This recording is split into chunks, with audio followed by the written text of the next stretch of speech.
8 કેળાની વેચાણ કિંમત 9 કેળાની મૂળ કિંમત જેટલી હોય તો કેટલા ટકા નફો કહેવાય? અહીંયા પણ આજ કહીએ 8 કેળાની કોસ્ટ પ્રાઇસ ના સેલિંગ પ્રાઇસ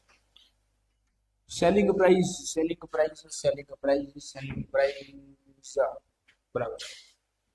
8 કેળાની સેલિંગ પ્રાઇસ એ 9 કેળાની કોસ્ટ પ્રાઇસ બરાબર હોય તો ભાઈ રેશિયો લઈ લો SP upon cost price is equal to આ 9 અને 8 નીચે આવી ગયા બરાબર તો આ જ વસ્તુ થઈ કે ભાઈ અહીંયા 8 થયા અને ઉપર કેટલા બચ્યા 1 નફો સેલિંગ પ્રાઇસ ઉપર 1 વધારે છે કિલો 8 ઉપર 1 વધારે છે તો અહીંયા શું આવ્યું 1/8 આયા શું આયા 1/8 તો 1/8 ને આપણે શું કહીએ છીએ 12.5% કહીએ છીએ શું કહીએ છીએ 12.5% નો નફો થયો ખબર પડે 1/8 ને આપણે કહીએ છીએ 12.5% ના ખ્યાલ આવે